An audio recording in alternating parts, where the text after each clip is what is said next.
Bati na porta do banheiro porque não aguentava mais. Meu filho estava lá dentro há quase 1 hora e eu precisava entrar urgentemente. Filho, preciso entrar. É urgente. Eu implorei do outro lado da porta. E sabe o que ele me respondeu? Espera aí fora, sua velha chata. Fiquei ali sentada no corredor gelado por 45 minutos, apertada, com dor, enquanto ouvia o chuveiro desperdiçando água e meu filho cantando despreocupado. Quando ele finalmente abriu a porta, enrolado na toalha que eu mesma tinha lavado e passado naquela manhã, eu só consegui dizer: obrigada, filho. Ele nem olhou na minha cara. Passou por mim como se eu fosse um móvel velho no caminho. Naquela noite, enquanto ele roncava no quarto que eu limpava toda semana, arrumei minhas coisas e tomei minha decisão. Uma decisão que mudaria tudo. Mas o que eu fiz? E por que essa situação me levou a tomar a atitude mais radical da minha vida? Se você está me ouvindo agora, seja na cozinha, no trânsito ou descansando em casa, fica comigo até o final dessa história. Você não vai acreditar no que aconteceu.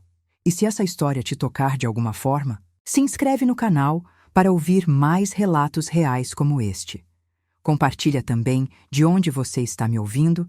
Adoro saber que não estou sozinha nessa jornada. Agora, deixa eu te contar tudo desde o começo, porque nada é do jeito que parece. Meu nome é Marisa, tenho 63 anos e durante 42 anos da minha vida eu fui o que todo mundo chama de boa mãe, boa esposa, boa mulher. Casei com o Rogério quando tinha apenas 21 anos. Ele era bonito, trabalhador e me prometeu uma vida tranquila. Larguei a faculdade de pedagogia no 2º ano quando engravidei do nosso primeiro filho, o Gabriel. O Rogério disse que não precisava me preocupar, que ele cuidaria de tudo, que meu lugar era em casa cuidando da nossa família. E eu acreditei. Como uma boba, eu acreditei. 2 anos depois veio a Júlia, minha princesinha. E mais 3 anos e nasceu o Rafael, meu caçula. 3 filhos, uma casa para cuidar, um marido para servir. Minha rotina era sempre a mesma: acordar às 5 da manhã, preparar café, fazer marmita, levar as crianças na escola, buscar, ajudar com lição de casa, cozinhar, lavar, passar, limpar. Fim de semana não existia descanso. Tinha que fazer comida para a semana, lavar roupa de cama, limpar a casa inteira. O Rogério passava os sábados no bar com os amigos e os domingos no sofá assistindo futebol. Eu nunca reclamei. Nunca. Achava que era meu dever, minha obrigação. Minhas amigas foram fazendo faculdade, arranjando empregos, viajando, vivendo. E eu? Eu vivia para os outros. Quando a Júlia quis fazer intercâmbio no Canadá, eu vendi minhas joias de ouro que minha mãe tinha me deixado. Quando o Gabriel quis abrir aquele negócio de informática, eu peguei dinheiro emprestado com minha irmã. Quando o Rafael bateu o carro do pai aos 18 anos, eu trabalhei 6 meses como diarista escondido para pagar o conserto, porque o Rogério tinha ficado furioso e jurado que não ia gastar 1 centavo. Trabalhei escondida. Imagina a humilhação? Eu, com quase 50 anos na época, limpando casa de gente que tinha a minha idade, tudo para proteger meu filho da raiva do pai. E sabe qual foi o agradecimento? Nenhum. O Rafael nunca soube do sacrifício que fiz. Nunca contei para ele, porque achei que não precisava. Achei que o amor de mãe não precisa de reconhecimento. Os anos foram passando e meus filhos foram crescendo, mas não amadurecendo. Não do jeito que eu esperava. O Gabriel formou em administração, mas continuou morando em casa. A Júlia voltou do Canadá, arrumou um emprego bom, mas também ficou no meu teto. O Rafael começou a trabalhar com o pai na empresa de materiais de construção, mas continuou sendo sustentado por mim em tudo o mais. Eu lavava a roupa deles, passava, cozinhava, limpava os quartos. Eles tinham 20 e poucos, 30 e poucos anos, e eu continuava servindo como se fossem crianças. O Rogério teve um infarto aos 58 anos. Foi um susto enorme. Ele sobreviveu, mas ficou diferente. Mais amargo, mais exigente, mais cruel. Começou a me culpar por tudo. A comida estava sem sal. Estava com sal demais. A casa estava bagunçada, mas quando eu limpava, ele reclamava que tinha jogado coisas importantes fora. Nada que eu fizesse estava bom. E meus filhos? Assistiam tudo calados. Às vezes até riam das críticas que o pai fazia. Comecei a perceber que tinha virado invisível na minha própria casa. Ninguém me perguntava como foi meu dia. Ninguém notava quando eu estava doente. Uma vez, fiquei com febre alta, quase 39 graus, e mesmo assim fiz comida para todo mundo. A Júlia nem percebeu. Comeu, deixou o prato na pia e foi para o quarto dela falar no telefone. Aquilo doeu mais que a febre. O tempo foi passando e a situação só piorava. Minha mãe sempre me dizia: Marisa, filho criado, trabalho dobrado. E ela estava certíssima. Quanto mais velhos ficavam, mais trabalho me davam. Começaram a trazer namorados, namoradas para dormir em casa, mais roupa para lavar, mais boca para alimentar, mais bagunça para limpar. E ninguém me consultava. Simplesmente apareciam com gente estranha e eu tinha que dar conta. Foi quando comecei a sentir que tinha algo errado comigo. Não era normal aquela exaustão. Não era normal aquela tristeza. Mas para quem eu ia reclamar? Minha irmã morava em Curitiba. Minhas amigas de antigamente tinham suas próprias vidas. Eu tinha me isolado tanto cuidando da família que não tinha mais ninguém. Era só eu, Deus e aquelas 4 paredes. Até que veio aquele episódio do banheiro. Aquele momento que eu contei no início. Mas não foi só aquilo, não. Foi a gota que transbordou um copo que já estava cheio há décadas. Porque naquela noite, depois que o Rafael me xingou e me deixou esperando no corredor, depois que agradeci a ele como uma idiota, depois que ouvi ele roncar sem o menor peso na consciência, algo despertou dentro de mim. Fiquei sentada na cama, olhando para o Rogério dormindo do meu lado, roncando com a boca aberta. Olhei ao redor do quarto, as paredes que eu mesma tinha pintado, as cortinas que eu tinha costurado, os móveis que eu tinha escolhido, limpado, conservado por anos, e pensei: o que eu estou fazendo aqui? Quando foi que minha vida se transformou nisso? Levantei devagar, peguei meu celular e fui para a cozinha. 3 da manhã e eu ali, sentada na mesma cadeira, onde tinha tomado café sozinha por tantos anos, mexendo no telefone. Comecei a pesquisar coisas aleatórias. Direitos da mulher, divórcio, partilha de bens. E foi quando caiu a ficha de algo que eu tinha me esquecido completamente. A casa onde a gente morava, aquela casa de 3 quartos no bairro do Jabaquara, em São Paulo, tinha sido comprada com dinheiro da venda de um terreno. Um terreno que minha mãe tinha me deixado de herança quando faleceu, há 25 anos. Na época, eu e o Rogério decidimos vender para comprar uma casa maior para as crianças crescerem. Mas a casa foi comprada só no meu nome. Eu tinha esquecido completamente disso porque o Rogério sempre cuidou de tudo relacionado a documentos, pagamentos, essas coisas. Fui no quarto onde guardava papéis antigos, aquele quarto que tinha sido da Júlia e agora era depósito. Procurei por horas até encontrar a escritura. E lá estava, proprietária, Marisa Santos de Oliveira. Só meu nome. Meu coração disparou.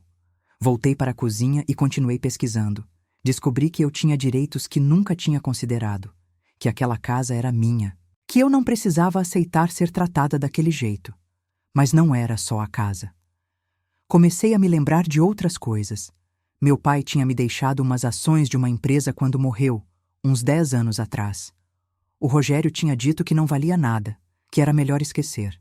Mas e se valia? E se ele tinha mentido? Anotei tudo o que precisava investigar. A ficha estava caindo, e junto com ela vinha uma raiva, uma revolta que eu nem sabia que existia dentro de mim. Nos dias seguintes, continuei minha rotina normalmente. Acordava cedo, fazia café, limpava, cozinhava. Mas por dentro estava diferente. Comecei a prestar atenção nas coisas. Na forma como o Rogério falava comigo na frente dos filhos, sempre com desprezo. Na forma como meus filhos me tratavam como empregada. Na forma como ninguém, absolutamente ninguém, me respeitava naquela casa. Uma semana depois do episódio do banheiro, a Júlia chegou em casa com um namorado novo, o tal do Marcelo. Nem me avisou que vinha gente jantar. Tive que fazer comida correndo. Quando servi, o Marcelo disse: "Nossa, dona Marisa, a senhora cozinha muito bem." A Júlia tem sorte de ter mãe que ainda faz tudo por ela. Ele disse isso rindo, como se fosse elogio. A Júlia riu junto. Pois é, minha mãe adora cuidar da gente, né, mãe? Não sabe fazer outra coisa mesmo. Aquilo foi como um tapa na cara. Não sabe fazer outra coisa. Eu que tinha largado faculdade, carreira, sonhos para cuidar deles. Eu que sabia bordar, costurar, cozinhar, administrar uma casa inteira, fazer milagre com pouco dinheiro. Eu não sabia fazer outra coisa? Sorri amarelo e não respondi nada. Mas anotei. Anotei mentalmente cada humilhação. Foi quando decidi procurar um advogado. Marquei consulta num escritório longe de casa, na região da Paulista. Disse para o Rogério que ia no médico. Cheguei lá nervosa, com meus documentos numa pasta velha. O advogado, Dr. Henrique, era um homem de uns 40 anos, muito atencioso. Contei minha situação. Mostrei a escritura da casa, contei sobre as ações do meu pai. Dr. Henrique ouviu tudo e disse: Dona Marisa, a senhora tem mais poder do que imagina. Essa casa é sua. E quanto às ações, precisamos investigar, mas se elas estão no seu nome, são suas. Independente do que seu marido disse. Ele me explicou sobre divórcio, sobre partilha de bens, sobre meus direitos. E o mais importante, me explicou que eu poderia, se quisesse, pedir para que todos saíssem da minha casa. Era minha propriedade. Eu tinha esse direito. Saí de lá com a cabeça zunindo.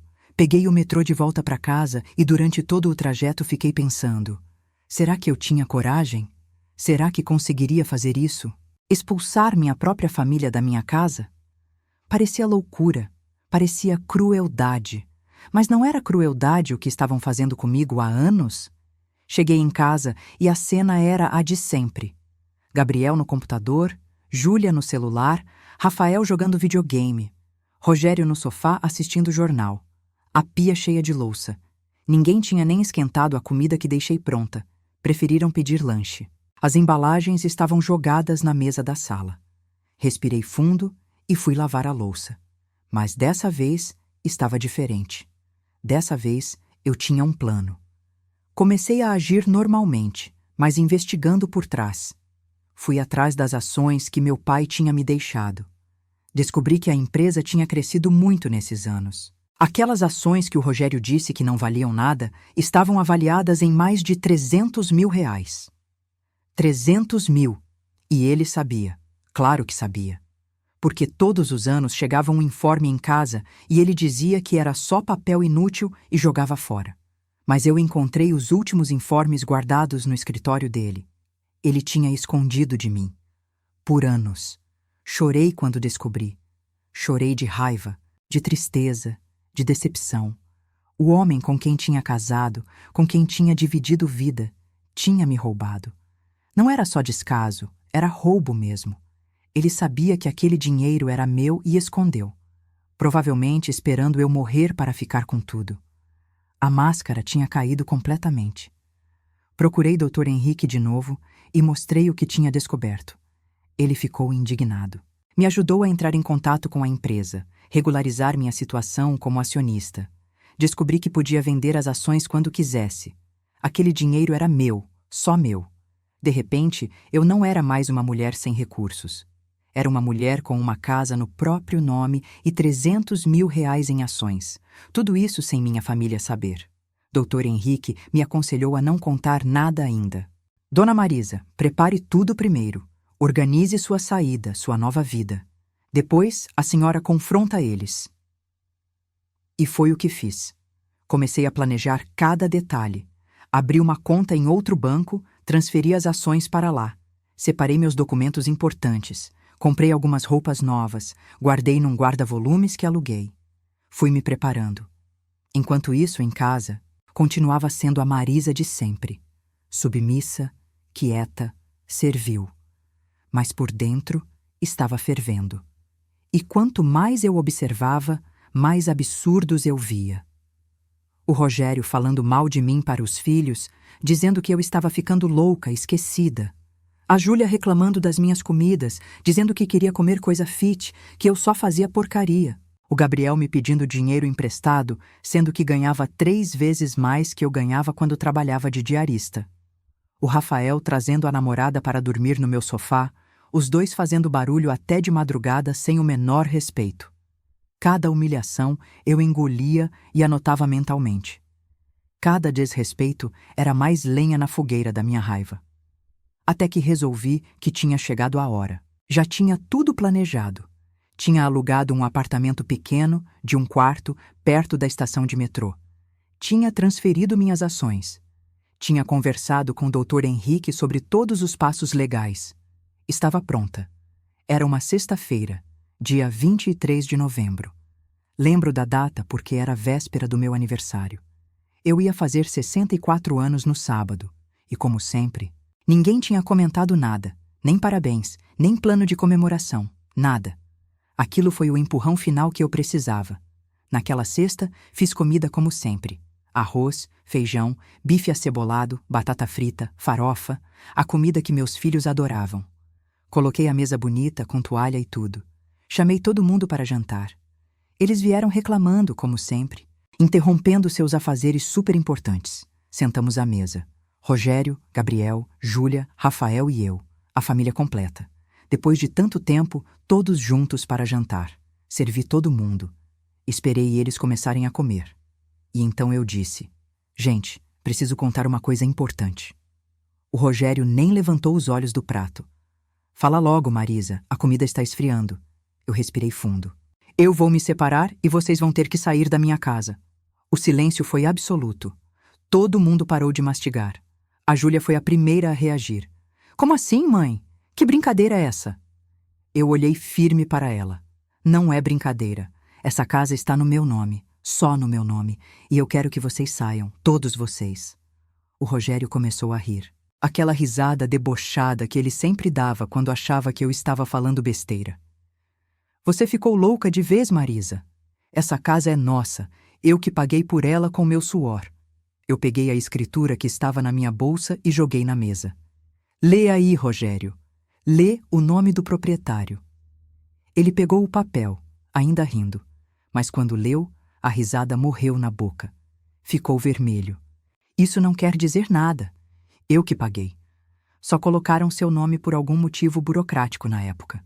Eu balancei a cabeça. Não foi, não. Essa casa foi comprada com o dinheiro da venda do terreno que minha mãe me deixou. Lembra? E o nome que está aí é o nome da proprietária. Eu. Gabriel tentou intervir. Mãe, você está nervosa. Vamos conversar com calma. O que foi que aconteceu? Eu olhei para ele, para aquele filho que eu tinha sacrificado tanto para criar. O que aconteceu, Gabriel, é que eu cansei. Cansei de ser tratada como capacho nessa casa.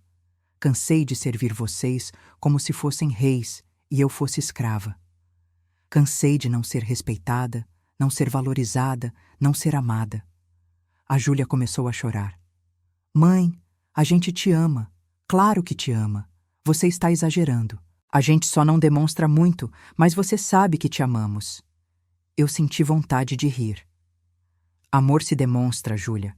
Amor não fica escondido. E eu não vi amor vindo de vocês há muito, muito tempo.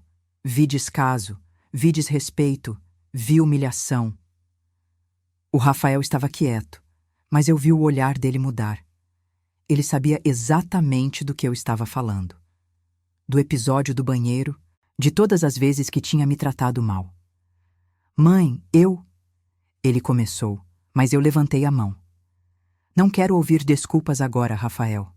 Tive 42 anos para ouvir desculpas, promessas vazias, agradecimentos falsos. Agora eu quero ação. E minha ação é essa. Vocês têm 30 dias para saírem da minha casa. O Rogério bateu a mão na mesa, furioso. Você não pode fazer isso. Eu não vou sair. Essa casa é minha também. Vou na justiça. Eu olhei para ele com calma que nem sabia que tinha. Vai na justiça. E quando for, vai descobrir que além dessa casa, você também me deve 300 mil reais. A cor sumiu do rosto dele. Do que você está falando? Eu sorri. Pela primeira vez em muito tempo, sorri de verdade. Estou falando das ações que meu pai me deixou. Aquelas que você disse que não valiam nada. Aquelas que você escondeu de mim por 10 anos. Eu descobri, Rogério. Descobri o valor delas, descobri que você mentiu, descobri que você me roubou. E meu advogado já está preparando um processo contra você por ocultação de bens. O mundo dele desabou naquele momento. Vi nos olhos dele. Ele empalideceu, começou a gaguejar. Eu não. Eu ia te contar. Eu só estava esperando o momento certo. Mentiras, tudo mentira. Eu me levantei da mesa. Comam a comida, é a última vez que eu cozinho para vocês. A partir de amanhã, virem-se. Eu vou para o quarto arrumar minhas coisas. Na segunda-feira recebem a notificação formal do meu advogado. 30 dias. Depois disso, qualquer um que estiver aqui vai ser despejado pela polícia. Saí da sala deixando eles em choque. Ouvi a Júlia começar a soluçar, o Rogério começar a praguejar, o Gabriel tentando acalmar todo mundo. Mas não me importei. Fui para o quarto, peguei as malas que já tinha preparado e guardado no armário. Coloquei no carro que tinha comprado usado com parte do dinheiro das ações. Sim, eu tinha comprado um carro. Um Palio vermelho, seminovo, só meu. Eles nem tinham notado que sumiu dinheiro da conta porque nunca prestavam atenção em nada que eu fazia. Quando terminei de colocar tudo no carro, voltei para pegar as últimas coisas. Eles ainda estavam na sala, discutindo, chorando, gritando. Passei direto. Peguei minha bolsa, meus documentos, as fotos dos meus pais, parei na porta da sala e disse: ia me esquecendo. Amanhã é meu aniversário. 64 anos. Caso alguém se importe. E saí. Dirigi até meu apartamento novo com as mãos tremendo no volante. Quando cheguei, sentei no sofá vazio daquela sala pequena e caí no choro. Chorei por horas. Chorei pela vida que perdi, pelos anos desperdiçados, pela família que nunca me valorizou. Mas também chorei de alívio, de libertação, de renascimento. No sábado, meu aniversário, acordei sozinha pela primeira vez em mais de 40 anos. Fiz um café só para mim. Comi pão com manteiga olhando pela janela. E sabe o que fiz? Peguei meu celular e bloqueei todos eles. Rogério, Gabriel, Júlia, Rafael. Bloqueei no WhatsApp, nas redes sociais, tudo. Não queria ouvir desculpas, tentativas de manipulação, chantagem emocional. Tinha um advogado para lidar com as questões legais. O resto era silêncio. Dr. Henrique cumpriu o que prometeu. Na segunda-feira, cada um deles recebeu a notificação. 30 dias para desocuparem a casa. E mais, o Rogério recebeu uma ação de divórcio e uma ação por ocultação de patrimônio. Ele tentou me ligar dezenas de vezes, mandou mensagens pelo telefone do escritório. Tentou ir no meu apartamento, mas não sabia o endereço. Eu tinha sumido do mapa. Os 30 dias se passaram. Soube pelo Dr. Henrique que eles tentaram tudo. Pediram prorrogação, alegando que não tinham para onde ir. Pediram para a Júlia ficar porque era mulher e sozinha. O juiz negou tudo. A casa era minha, estava no meu nome, e eu tinha todo o direito de reaver minha propriedade. No dia da desocupação, mandei uma equipe de despachantes para acompanhar. Não fui pessoalmente porque não queria confronto. Eles saíram. Os 4. O Rogério foi morar num apartamento alugado sozinho. A Júlia foi morar com o tal do Marcelo, que aliás terminou com ela 3 meses depois. O Gabriel foi morar com uns amigos. O Rafael voltou para a casa da ex-namorada, me contaram. Cada um para um lado. A família perfeita tinha implodido. Vendi as ações. Com os 300 mil reais, mais o que consegui do processo contra o Rogério por ocultação de bens, mais a partilha do divórcio, fiquei com quase R$500 mil. Investi parte, guardei parte e usei parte para realizar sonhos que tinha enterrado há décadas. Comprei passagem para Portugal. Sempre quis conhecer. Fiquei 2 meses viajando pela Europa. Paris, Roma, Barcelona, Londres. Sozinha. Com minha mochila e minha liberdade. Voltei para o Brasil bronzeada, mais magra, mais feliz. Voltei outra pessoa. Minha casa, aquela que era o cenário de tanto sofrimento, eu aluguei. Não quis vender porque tem valor sentimental, afinal, foi comprada com a herança da minha mãe. Mas também não quis morar lá. O aluguel me dá uma renda extra boa. Continuo no meu apartamento pequeno, perto do metrô. É simples, mas é meu. Tudo aqui é do jeito que eu quero. A louça fica na pia o tempo que eu quiser. A roupa fica no varal o tempo que eu quiser. Não tenho que servir ninguém, agradar ninguém, me submeter a ninguém. Conheci gente nova. Entrei num grupo de caminhada do bairro. Fiz amigas da minha idade. Voltei a estudar. Comecei um curso de literatura online. Sempre gostei de ler. Descobri que adoro ir ao cinema sozinha. Descobri que adoro cozinhar para mim mesma. Experimentar receitas novas sem ninguém reclamando. Descobri que a solidão que tanto tinha medo é, na verdade, paz. Minha família tentou contato algumas vezes. A Júlia foi a mais insistente. Mandou carta, mensagem pelo Instagram, tentou ir no prédio. Eu não cedi. Não porque seja rancorosa, mas porque aprendi que perdão não significa voltar para situações tóxicas. Posso perdoar e manter distância. Posso perdoar e preservar minha paz. O Rogério teve outro infarto, menor, há 6 meses. A Júlia me contou através de uma amiga em comum. Não visitei, não mandei flores, não fiz absolutamente nada. E pela primeira vez na vida, não me senti culpada. Aquele homem sugou 42 anos da minha vida. Não deve mais nada dele, nem preocupação.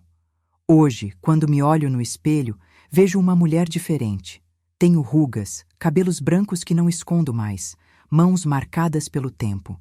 Mas tenho brilho nos olhos, tenho sorriso no rosto, tenho paz no coração. Valeu a pena cada segundo de coragem que tive naquele jantar de novembro. Às vezes me pergunto se fui egoísta, se fui cruel, se uma boa mãe faria o que eu fiz. E a resposta é: não sei. Não sei se fui boa mãe ao expulsar meus filhos, mas sei que finalmente fui boa comigo mesma. E isso, depois de 64 anos, tinha que ser prioridade. Aprendi que amor próprio não é egoísmo. Aprendi que se colocar em primeiro lugar não é pecado. Aprendi que podemos recomeçar em qualquer idade, desde que tenhamos coragem. E coragem não é não ter medo. Coragem é ter medo e fazer mesmo assim. Minha vida hoje é simples. Acordo quando quero, como o que quero, assisto o que quero, vou onde quero. E não devo satisfação a ninguém. Tenho poucos amigos, mas verdadeiros. Tenho pouco dinheiro comparado a alguns, mas o suficiente para viver com dignidade. Tenho pouca família, mas muita paz. Se eu pudesse voltar no tempo, faria tudo diferente. Não teria me anulado tanto. Não teria aceitado migalhas de afeto. Não teria sacrificado meus sonhos no altar da família. Mas não posso voltar. Posso apenas seguir em frente. E é o que faço todos os dias. Recentemente comecei a escrever. Nada profissional, só um diário mesmo. Escrevo minha história, minhas memórias, meus sentimentos. Quem sabe um dia publico, quem sabe vira livro, quem sabe ajuda outras mulheres que estão passando pelo que passei. Ou quem sabe fica só para mim mesma. Tanto faz. Finalmente estou fazendo coisas porque quero, não porque alguém espera. Ontem fiz aniversário. 65 anos. Comemorei com minhas amigas do grupo de caminhada num restaurante japonês. Comemos, rimos, contamos histórias. Voltei para a casa de Uber, levemente tonta do vinho, feliz. Feliz de verdade. Não aquela felicidade fingida que sustentei por décadas. Entrei no apartamento, tirei os sapatos, me joguei no sofá. Peguei o celular e vi que tinha mensagem. Era da Júlia. Tinha conseguido meu novo número, não sei como. A mensagem dizia: Mãe, sei que não quer falar comigo, mas hoje é seu aniversário e não podia deixar passar. Queria te dizer que entendi. Demorei, mas entendi. Você tinha razão. A gente te tratou mal. Eu te tratei mal. Não espero perdão, mas queria que soubesse que estou em terapia, trabalhando minhas questões. E que, apesar de tudo, te admiro. Foi preciso muita coragem fazer o que você fez. Feliz aniversário. Com amor, Júlia. Li a mensagem 3 vezes. Chorei. Não vou mentir, chorei. Mas não respondi. Talvez responda um dia, talvez não. O futuro a Deus pertence, como dizia minha mãe. Por enquanto, estou focada em mim, em curar minhas feridas, em construir minha nova vida, em ser, finalmente, a protagonista da minha própria história. E você que está me ouvindo agora, que acompanhou minha história até aqui, eu te pergunto: o que você faria no meu lugar? Já passou por algo parecido? Já se sentiu invisível na sua própria casa, na sua própria vida? Conta para mim aqui nos comentários. Vamos conversar. Vamos nos apoiar. Porque nenhuma mulher deveria passar por isso sozinha. Obrigada por me ouvir. Obrigada por me acompanhar nessa jornada. E lembra, nunca é tarde para recomeçar. Nunca é tarde para se colocar em primeiro lugar. Nunca é tarde para viver a vida que você merece. Um beijo no coração de cada uma, de cada um que está aí. E até a próxima história.